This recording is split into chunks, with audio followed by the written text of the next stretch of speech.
Now then, I shall give voice to the soul of the deceased. Listen well and heed these words.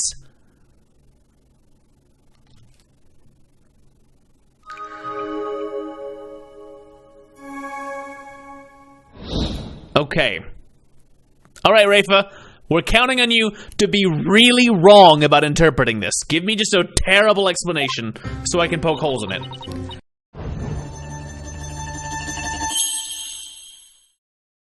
At around 3 p.m., my father was waiting in the tomb to make the hostage exchange. He was drinking grape juice while gazing upon the picture of the Holy Mother. He had been waiting vigilantly when suddenly he heard Dirk's voice. The next moment, he was stabbed in the back and collapsed. My father tried to shoot his attacker, but he missed, and the attacker let out a laugh.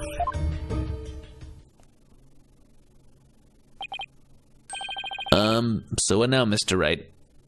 Are we just boned? It's up to us to knock holes in Rayfa's interpretation of Inga's memories. In other words, we need to prove that her understanding of them could be mistaken. Okay, I'll give it a try. I'll give it try. Whatever we do, give it try. Okay. At around 3 p.m., my father was waiting in the tomb to make the hostage exchange. He was drinking grape juice. You know what? Is grape juice sour? Because grape juice is usually very sweet. And this is maybe an odd thing to poke holes in. But I actually do think we perhaps should point that out. Because that's how you do, right? You start small, and then you just kind of slowly peel things away. Because grape juice, I've had grape juice. Grape juice is some sweet stuff. So maybe he was... Let's select it. Objection! Your benevolence! This insight is... Oh, I'm just going to take a penalty for that. Oh? Please do tell. Where exactly does this inconsistency lie, Hornhead? Well... It's kind of hard to say, especially when you put me on the spot like this. Misfits will only present opinions that won't collapse under pressure. Aw, okay. Well, a bad start. Guess I better take a close look at the insights in the vision before I try again. Okay. Was he poisoned? He's drinking grape juice while gazing upon the picture of the Holy Mother. He'd been waiting vigilantly when suddenly he heard Dirk's voice. Why did he walk over here? Also, did he miss? I don't think he fired.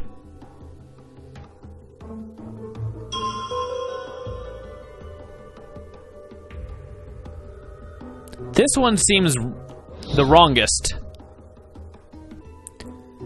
How do I show that he didn't shoot?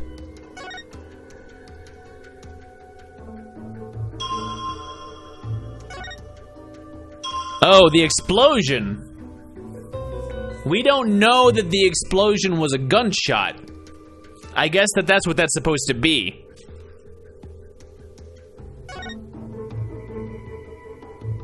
Do I present this here?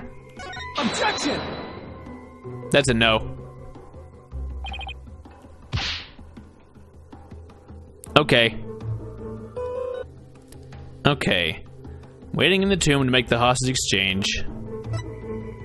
Drinking grape juice while gazing upon the picture of the Holy Mother.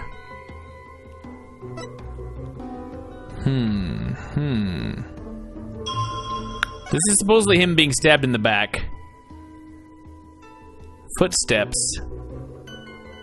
I mean, that kind of makes sense as him walking around in front of him. The voice is fishy?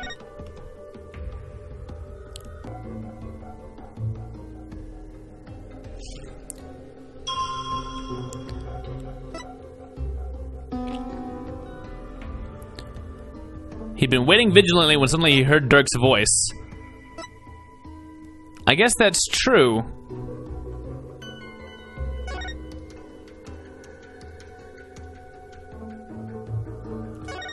Objection! It's just the voice at the wrong time that he didn't react to? Your benevolence, there seems to be an inconsistency in your interpretation. An inconsistency? Where? Minister Inga is far too relaxed for what was supposedly about to take place.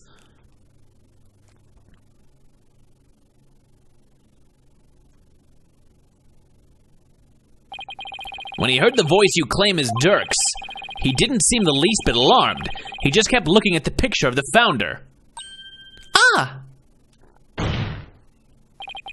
That's strange, right? He was waiting for Dirk to arrive with the founder's orb, but when he heard that voice, he didn't even turn to look. Don't you think he would have been worried about being attacked from behind? Ah! Then whose voice was it? It was likely someone whose presence wouldn't have alarmed him. Someone like a friend. Objection! But there was no third party at the scene of the crime. Therefore, the voice can only have belonged to Dirk. The voice of a third party who wasn't there in the tomb. Apollo, Don't we have something that could reveal the owner of the mystery voice? You know, I think we do. Something that Inga had while he was waiting for Dirk. With it, we just might be able to figure out whose voice it was. I believe we can identify the male voice Mr. Inga heard with this. Do we have the phone as evidence? He was talking on the phone. Do I just present the picture of the crime scene? Because that has that he was talking on a phone at the time that he died. That's my father's... I know this must be hard for you, but could you please look at this photo of your dead father? There's something here that can point us toward the identity of the voice. This is the real source of the man's voice. Take that! A cell phone? Right. I believe that the voice the minister heard was of a call on his cell phone. I see. Well, that certainly makes sense. What is your eminence's view on the matter? I concede the possibility. It seems I must refine my vision.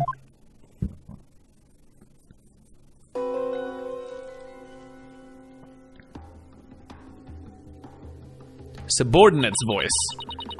It appears the voice belonged to one of my father's subordinates.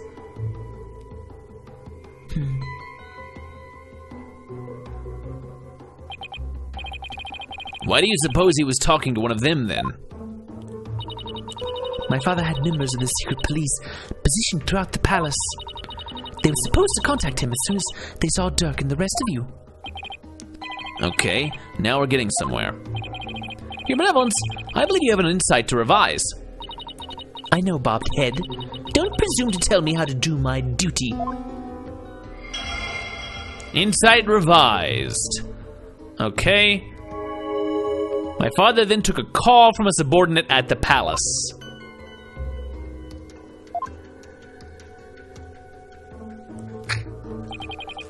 So the voice was coming from the phone. That's good to know. But there might have been other sounds coming from the phone. Sounds that could be clues. Let's take another look at Rayfa's insights and really focus on the various sensations. Okay, I think I'm getting the hang of this now. Okay. So, what's different? I still think that wine is really fishy.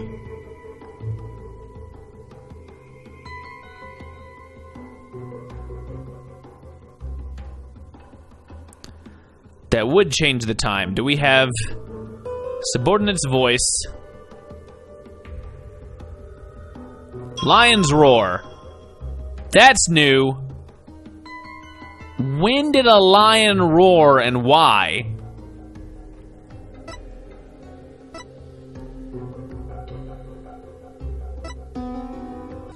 What would the lion roar would have been a warbad, right? Because they sound like lions.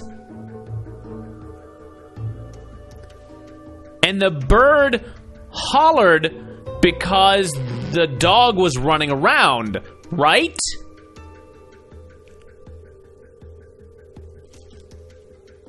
I'm gonna hit play a bit. Dogs bark. The dogs bark is what we actually need. The warbad could have happened at any time, but the dog bark we specifically know was happening at closer to 2 p.m., about 2:15, rather than 3 p.m. Objection! The dog. Your benevolence. Oh no, really? Okay. So it has something to do. Oh, is it because the warbad is not at the palace? The warbad is gonna be... The lion's roar is the warbad, and the warbad is in the bazaar, not the palace. Right? Maybe? This is all crazy. Objection! We're gonna get to the timing. I hate to break it to your benevolence, but you misinterpreted something again. What do you mean? Again? Smooth move, Apollo.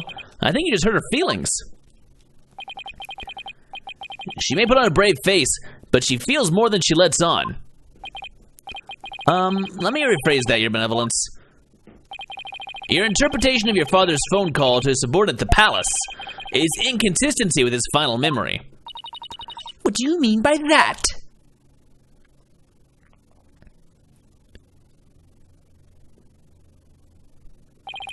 A lion's roar could be heard over the phone. Don't you find that strange? You claimed the call was with someone at the palace.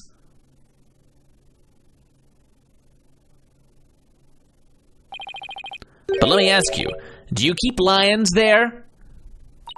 No, the only animals at the palace are little birdies and my pet frog. Wait, that giant one in front of the minister's house is her pet? Besides, there aren't any lions in Krain. We don't even have any zoos. A rather sad state of affairs, I'm afraid. Well, I remember hearing a sound like that. The lion's roar coming from the phone is actually from something hanging out in the bazaar. Isn't that the cry of the warbad over in the bazaar? Ah! Your benevolence, do you think you can clarify the voice for me? Very well. I will now attempt to further refine my vision.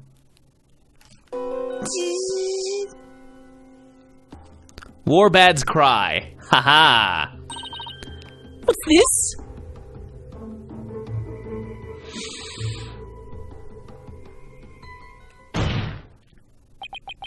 Just as I suspected, it was the call of a warbad. That means the subordinate minister Inga was talking to was in the bazaar, not the palace.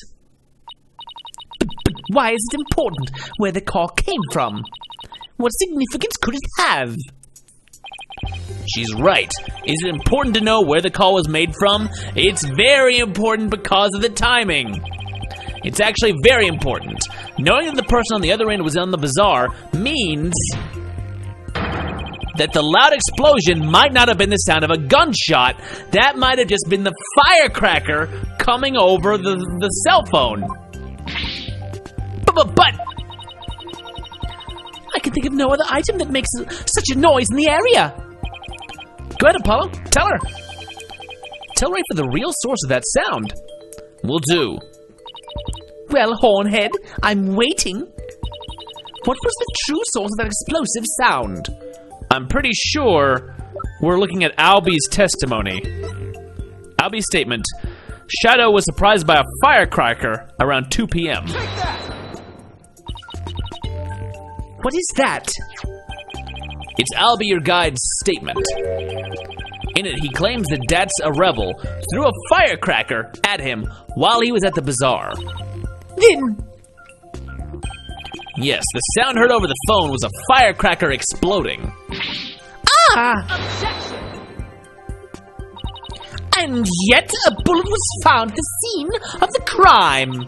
A bullet fired from Minister Inga's gun. How do you explain that? Well, we don't know whether it was fired during the course of the crime, right? Or do you have evidence that proves when the pistol was discharged? No, I have none.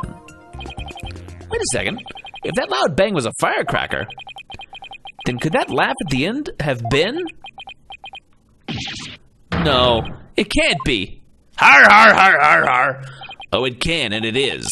The laugh came from none other than the Joker who got a kick out of startling Albie with his dragon snot snaps. Oh no. Har har har har har! That happy-go-lucky dat's a rebel. What? Someone should really put a leash on that guy.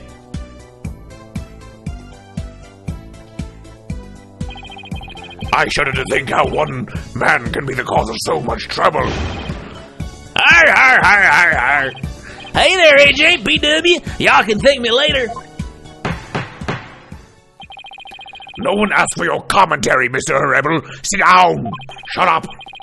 Your benevolence, do you need to revise your insight? It would appear so.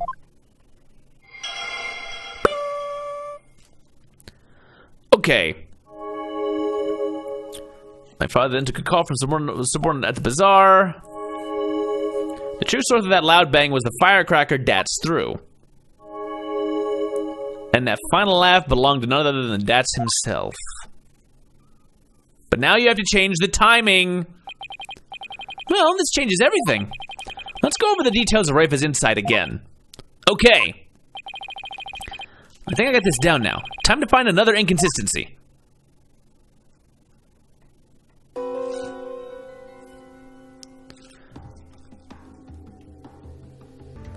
Explosion. Laughter. Oh.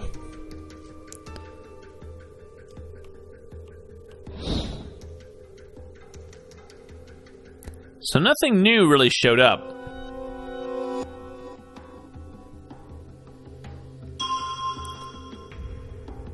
So you want me to point out the laughter with this one? Is this where I put it together?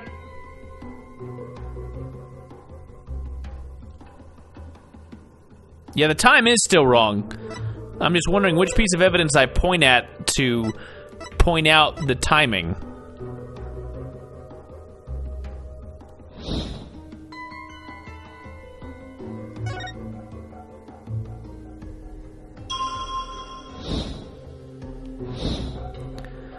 I guess because the firecracker.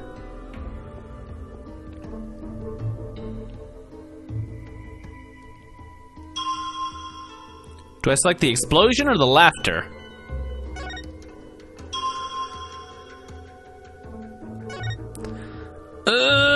Objection! This isn't it.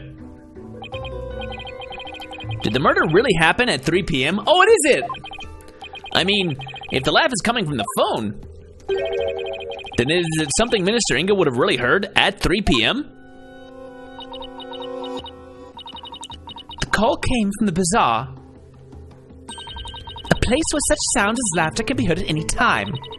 Even if that was Dats, he could very well have been laughing like a fool at 3 p.m. Yeah, you have a point there. Hornhead, I'd advise you to think again carefully. I think you're getting warmer, but you're still a little off. Isn't there another sensation that could more definitively pinpoint the time of the call? You know, something that could only occur at a certain time? Right. Time to review the evidence again. Maybe it'll help me spot an inconsistency. So is it the dog now?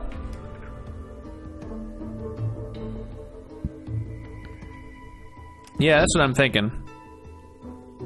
Subordinate's voice. Warbad's cry.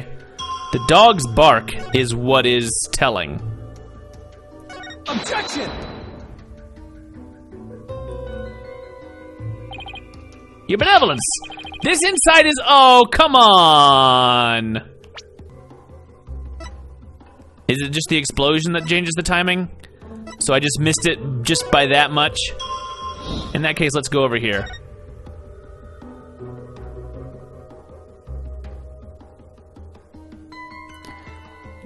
Because, yeah, I guess that would be a specific time. Whereas, technically, a dog could also bark at any time.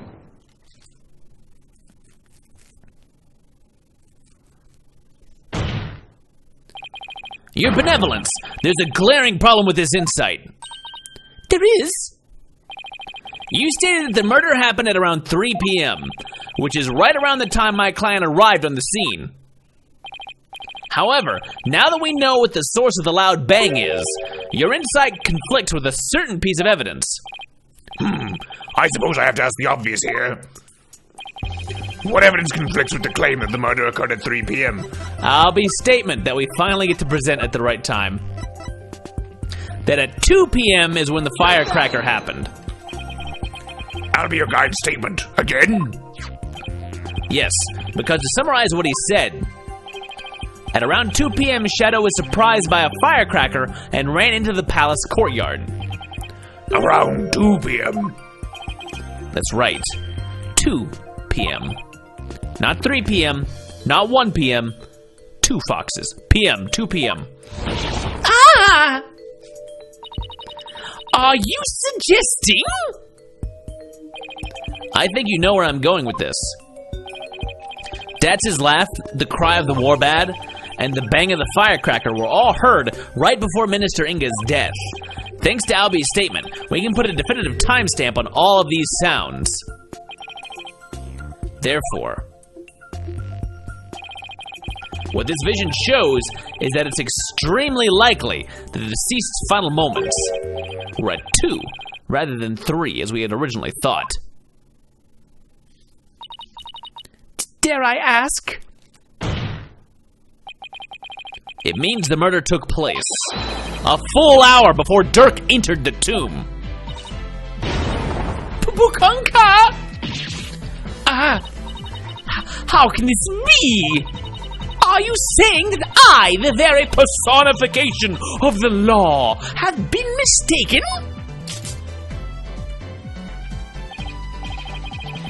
Now you see why justice will always prevail.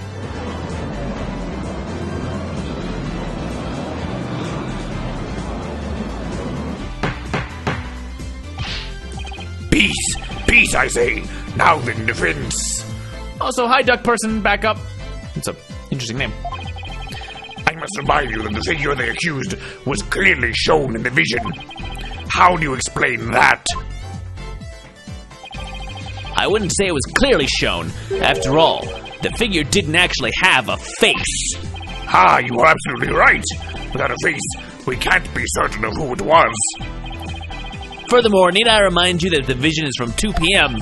Dirk was still with me and Mr. Wright, a pretty good alibi, unless you don't trust us, which you probably don't, which means this faceless figure couldn't possibly be him. So then, what are we to make of this 1 hour difference? Wait, 2 o'clock? That's when... My mother was performing the rite of channeling.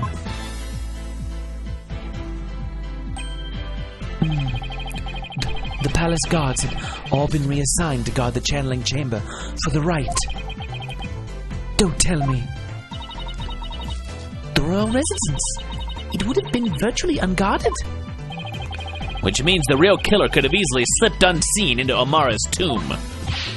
Defense, are you saying that this is someone disguised as the accused? That's exactly what I believe, Your Majesty. Preposterous. Disguises cannot deceive the memories of the dead.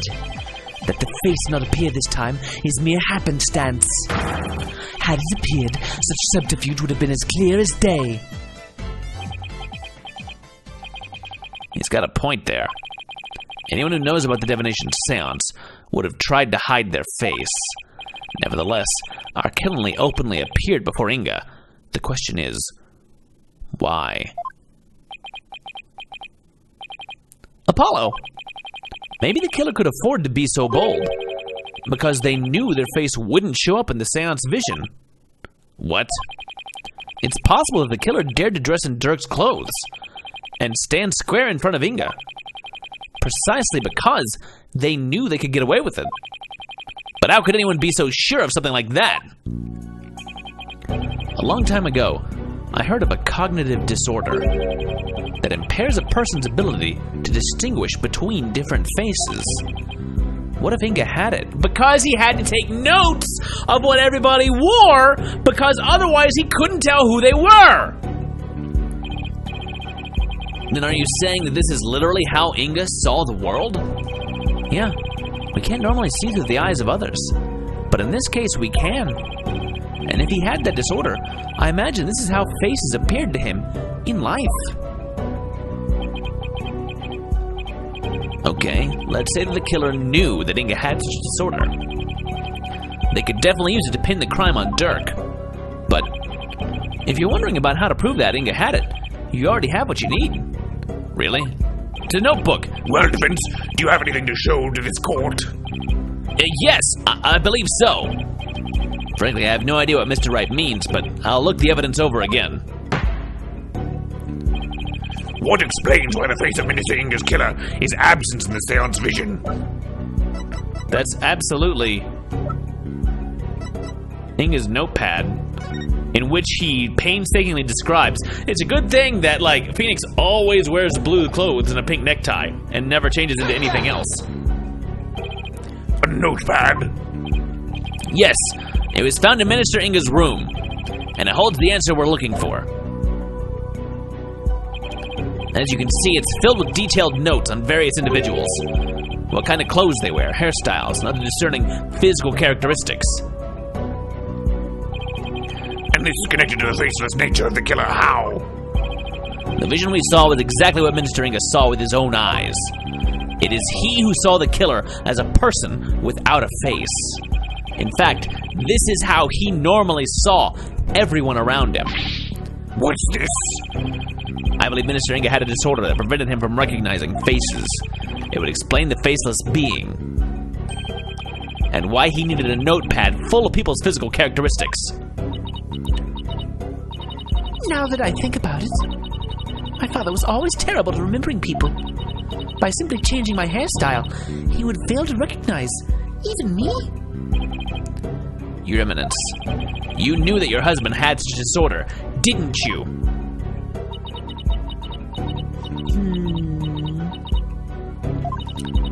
He never wished for it to become public knowledge.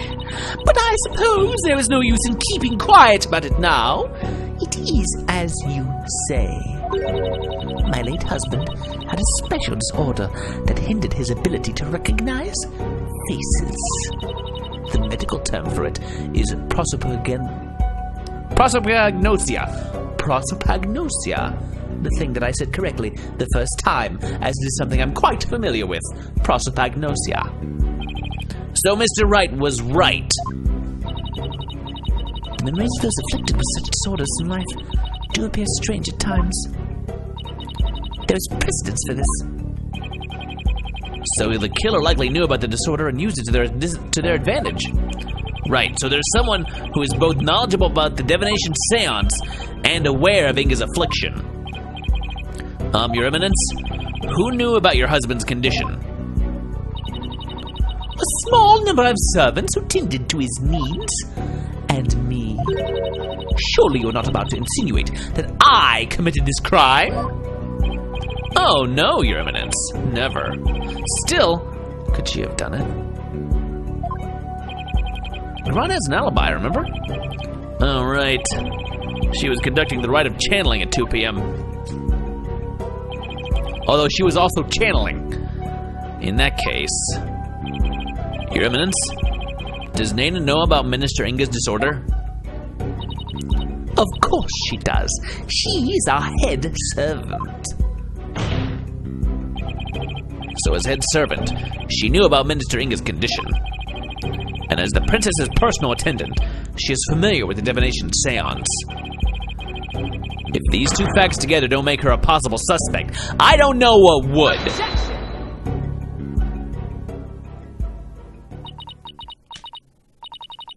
You witless lawyer, how quick you are to forget the facts. Facts like?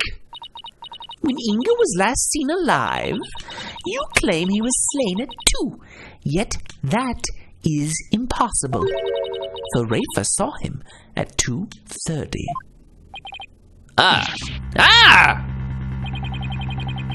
We did completely forget about that. No, there must be some mistake. So you see, the murder could only have happened at 3 p.m. The hour Dirk entered the tomb. There is no other answer to this puzzle.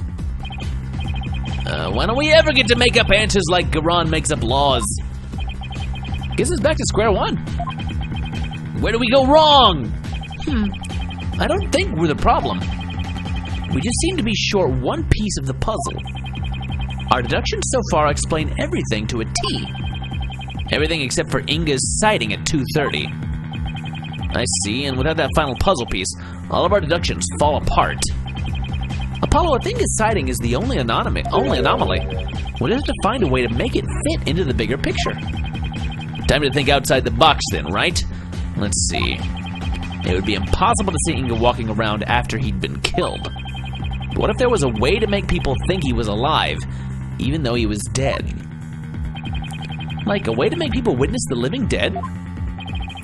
Sounds like some kind of TV show. Things like that don't happen in real life. Unless it was channeling. Did somebody just channel Inga? And just make him walk in there later? Apollo, did you just have an aneurysm over there? I did. I figured it out. I know how to make people witness the living dead. Your Majesty, our deductions weren't wrong after all. Despite ministering of being murdered at 2 p.m., he was seen heading into the tomb at 2:30, and I'll tell you how. I certainly hope you will, because I have no idea what you're talking about. The minister Inga, her benevolence saw, was someone channeling him. A ghost or clone. It could have been someone disguised as him. I mean, he was pretty pale. And they also don't remember what happened. It was the deceased being channeled. It's the only way a man who was already dead could have been seen by her benevolence. Channel, you say? That's right. And there are only 2 people capable of spirit channeling here in Karain. Her Eminence, Queen Garan, and Maya Fey. It's possible that one of them was channeling the minister. It would seem that you are ever bent on making me party to this crime.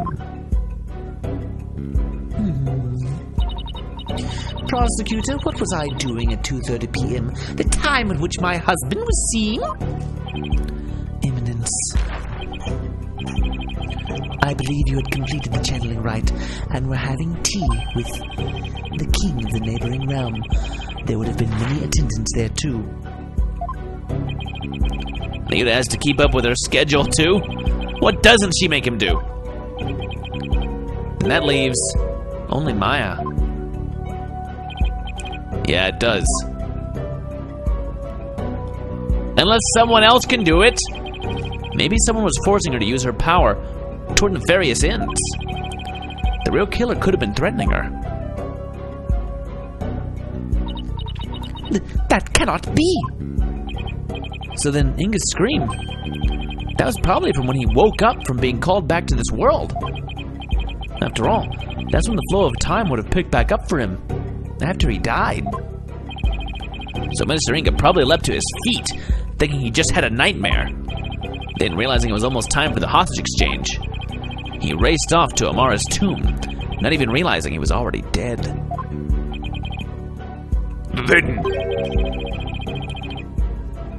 her benevolence really did see a dead man running.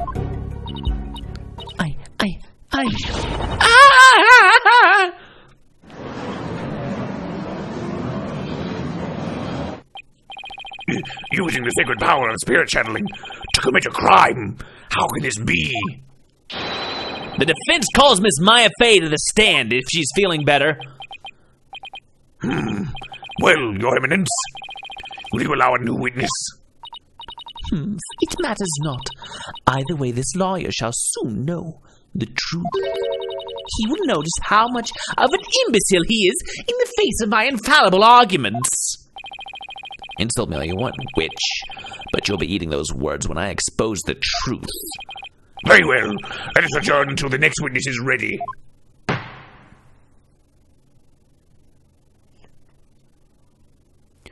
That's going to be it for that one. Thanks, everybody. Tune in next time when we keep this trial going. Like, comment, subscribe if you haven't. Bye for now.